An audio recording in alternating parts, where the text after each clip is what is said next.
No news only views. दोस्तों, ये श्रावण माह चल रहा है। शिव की आराधना का महापर्व, देवादिदेव महादेव की उपासना, जगह जगह मंदिरों में आस्था और श्रद्धा का सैलाब भी देखने को। मां नर्मदा के बारे में जब बात की जाती है तो निश्चित है कि एक ऐसी नदी जो बूंद से नदी बनी है, अमरकंटक से एक बहुत छोटी सी धार से एक बड़े विस्तार पे जब जाती है, मां नर्मदा का जब स्वरूप देखा जाता है तो अद्भुत है। मध्य प्रदेश की जीवन रेखा है और हमारे साथ हैं नर्मदा मिशन के राष्ट्रीय अध्यक्ष नीलेश रावल जी। हम आपका स्वागत करते हैं। नर्मदे हर। नीलेश भाई, सबसे महत्वपूर्ण चीज है कि नर्मदा मिशन ने कब से काम करना शुरू किया? गंगा भैया, नर्मदा मिशन पिछले लगभग 18 वर्षों से मां नर्मदा प्रकृति संरक्षण और संवर्धन के लिए कार्यरत है।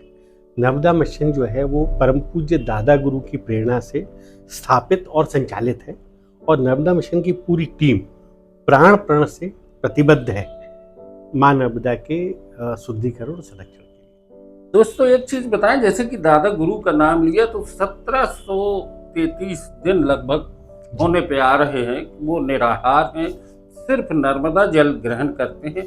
एक अद्भुत संत, एक ऐसे अवधूत हैं जो कि परिक्रमा भी करते चले जा रहे हैं, पैदल यात्रा भी करते हैं और प्रकृति और नदी के संरक्षण के लिए एक बड़ा अभियान उन्होंने शुरू किया है। नीलेश जी ने बताया कि 18 वर्षों से यह अभियान चल रहा है।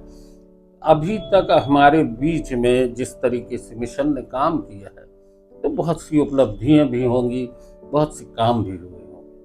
तो महत्वपूर्ण क्या क्या चीजें हुई? निश्चित तौर पर गंगा भैया, लगभग नर्मदा मिशन प्रतिदिन इस कार्य में संलग्न है।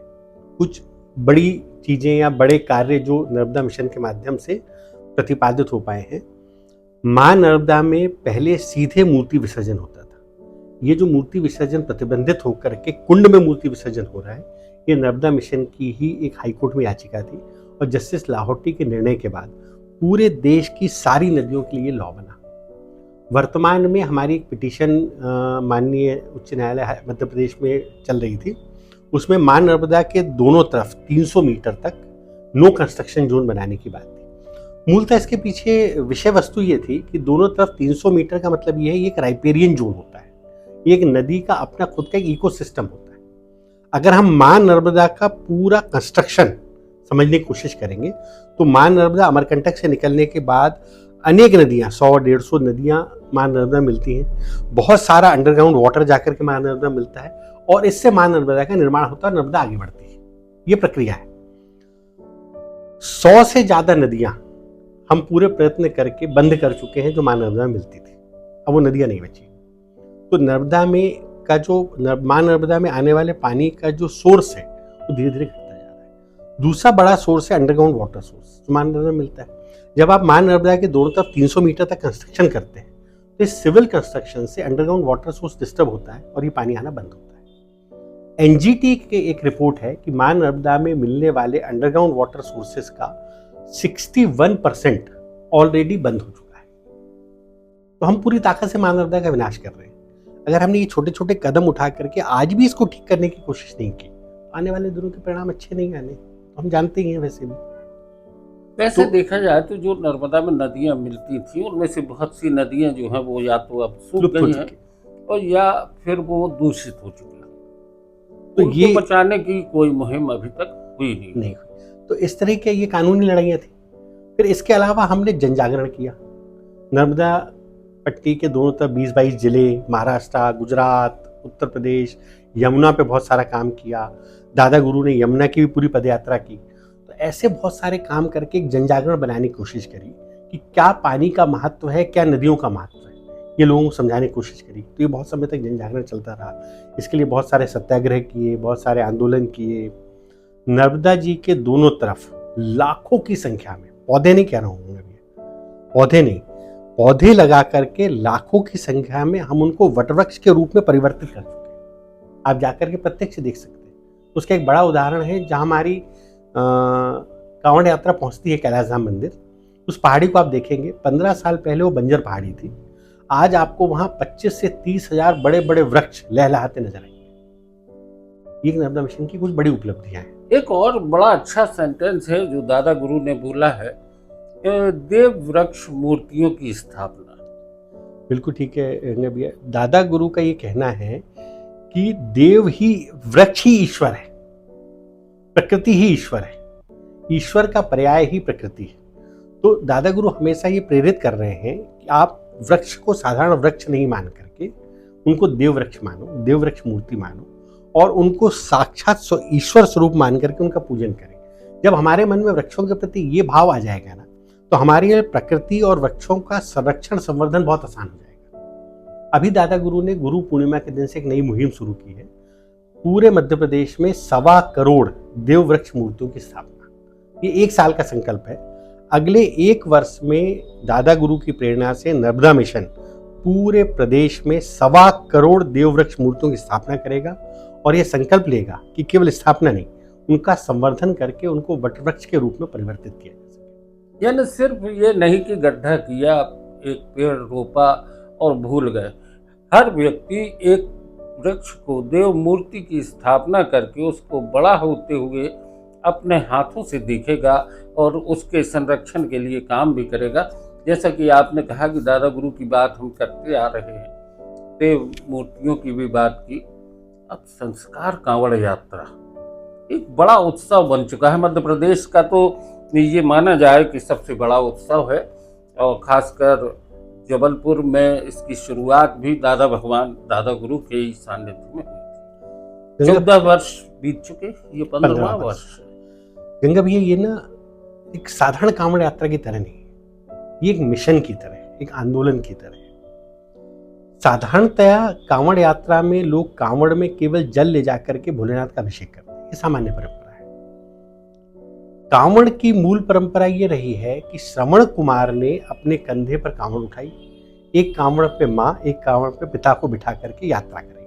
ये उसकी मूल परंपरा थी कांवड़ की।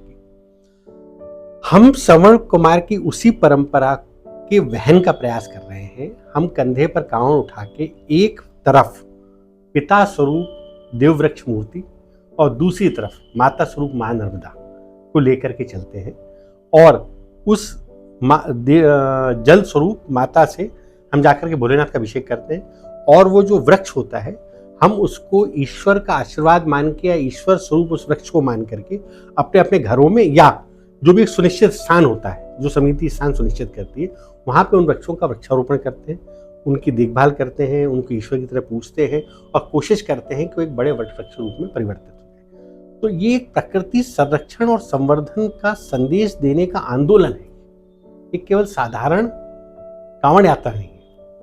दोस्तों, ये साधारण कांवड़ यात्रा नहीं है, संस्कार कांवड़ यात्रा 21 जुलाई श्रावण माह के दूसरे सोमवार को आयोजित होती है। और इस बार कांवड़ियों की संख्या, हर बार ये प्रश्न आपसे उठता है कितने कांवड़िये शामिल होंगे। पहले कुछ सैकड़ों में थे, फिर हजारों में आए, अब क्या स्थिति है? गंगा भी एक अच्छा विषय ये है, जबलपुर और जबलपुर के प्रत्येक व्यक्ति के लिए गर्व का विषय ये है, एक अकेली ऐसी कांवड़ यात्रा है पूरे देश में जो एक बैनर के तले एक साथ पूरा भगवामय होकर के निकलती है। 3-4 वर्ष पहले golden book of world record, Limca book of world record, ऐसी बहुत सारी एजेंसियों ने इसमें पार्टिसिपेट किया, उन्होंने इसकी काउंटिंग की। Golden book of world record ने आज से 4 साल पहले उस दिन 60,379 लोगों का हेड काउंट किया और उसको दर्ज किया।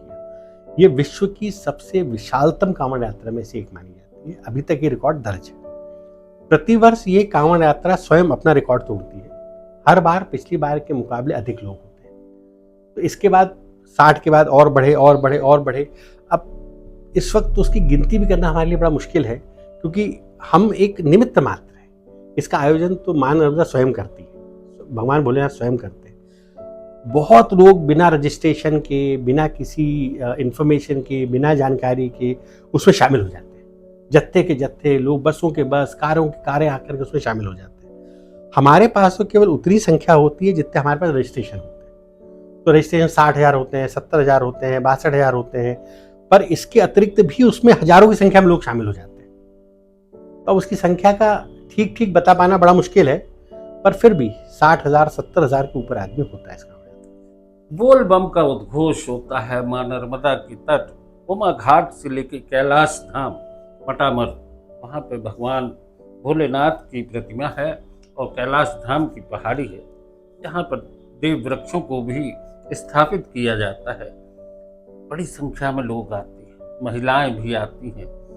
कैसे आप इनकी तैयारियों को किस तरीके से अंजाम देते हैं? गंगा भैया, इसकी तैयारियां पूरी समिति महीनों से करती है। ये एक दिन की तैयारी नहीं होती। इतनी संख्या में वस्त्र, इतनी संख्या में कांवड़, इतनी संख्या में वृक्ष, इतनी संख्या में मां नर्मदा का जल ले जाने के लिए बॉटल, इसका एक पूरा सूचना तंत्र, इसका एक पूरा रजिस्ट्रेशन, इसके अतिरिक्त अलग अलग गांवों से लोगों को बसों के माध्यम से ग्वारीघाट पहुंचाने की व्यवस्थाएं, जिसमें सैकड़ों बसें लगती हैं, रास्ते की पूरी सुरक्षा व्यवस्थाएं, वॉलंटियर के माध्यम से कांवड़ यात्रा को व्यवस्थित करने की व्यवस्थाएं, सुबह वहाँ कांवड़िया पहुँचे तो उनके नित्य कर्म की व्यवस्थाएं, ये एक बहुत बड़ा संचालन है जो लगभग 2000 लोगों की टीम महीनों तक प्रयास करती है, प्रयत्न करती है, मेहनत करती है, तब जाकर के संपन्न।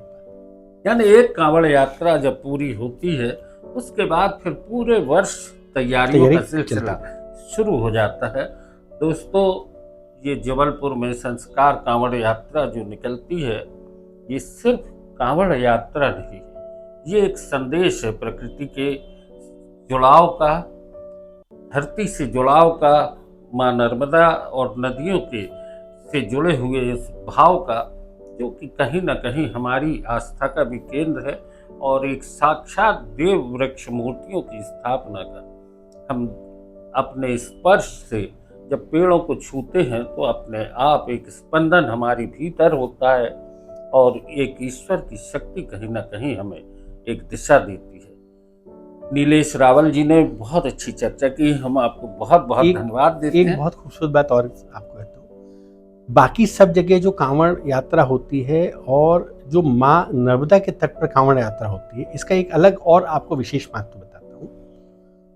सामान्यतः शास्त्रों में और सब जगह माँ नर्मदा को शिव की पुत्री के रूप में माना जाता है। किसी भी पिता के लिए सबसे हर्ष का पल वो होता है जब वो अपनी पुत्री से मिलता है। हम सब में जिसकी बेटियां होंगी वो जानते होंगे कि जब बेटी हमको मिलती है, हमारी बेटी ससुराल में और आती है, तो एक पिता के लिए सबसे ज्यादा हर्ष का पल और क्षण उस बेटी से मिलता है। और जब ये कांवड़िए माँ नर्मदा स्वरूप पुत्री को लेकर के भगवान भोलेनाथ स्वरूप पिता के पास मिलाने लेकर के जाते हैं, तो भगवान भोलेनाथ के लिए इससे ज्यादा प्रसन्नतादायक कोई क्षण नहीं हो सकता।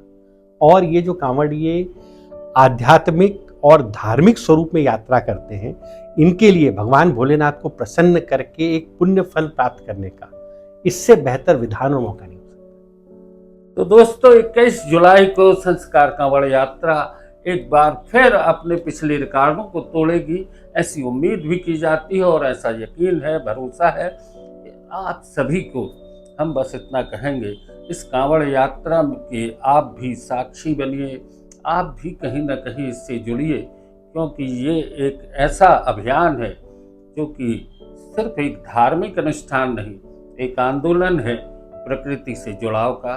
नीलेश भाई, बहुत बहुत धन्यवाद। गंगा भैया, बहुत बहुत धन्यवाद। नर्मदे हर। नर्मदे।